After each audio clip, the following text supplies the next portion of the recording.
હવે આપણે અમરેલીના ચલાલા ગામમાં જે ઘટના બની છે એના વિશે થોડી વાત કરવી છે કે જે બાળકે હાથે બનાવેલી પ્લાસ્ટિકની ગન જે કાર્બનથી વિસ્ફોટ થાય છે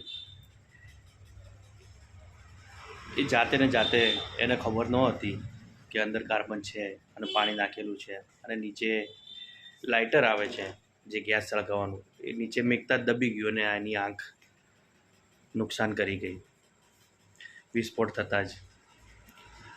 તો મારે મિત્રો એટલું જ કહેવું છે કે સૌની દિવાળી સારી જાય, પણ એ ગન એકચ્યુઅલી 6 મહિના 8 મહિના પહેલાં જે બિચારા ગરીબ વર્ગવાળા છે મગજ લગાવી અને ખેડૂત માટે બનાવી હતી કે ખેડૂતને જે ખેતીને રક્ષણ મળે અને ભૂંડ ભગાડવા માટે, રોજ ભગાડવા માટે, બીજા જે ખેતીને નુકસાન કરે છે એવા પશુ પક્ષીઓને દૂર ભગાડવા માટે બનાવવામાં આવી હતી કે જેનો અવાજ થાય અને અવાજથી ખેડૂતોને નુકસાન ના થાય અને દૂર ભાગી જાય બધા. તો હું એટલું જ કહું છું કે જેને બનાવી છે એનો દોષ નથી,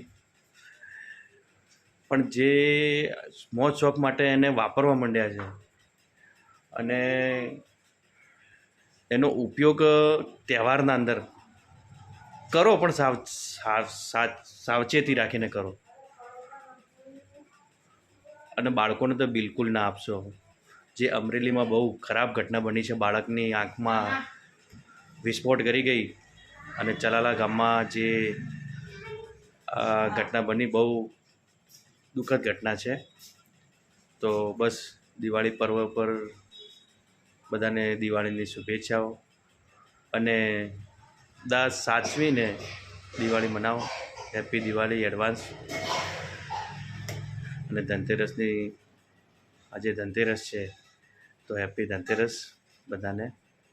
મિત્રો સાચવજો, ફેમિલી સાથે રહેજો અને આવી ઘટનાઓ ન બને એની સાવચેતી રાખજો. બસ આટલું જ કહેવું છે કે બાળકોને ફટાકડા બી ફોડાવો તો સાથે રહીને ફોડાવજો.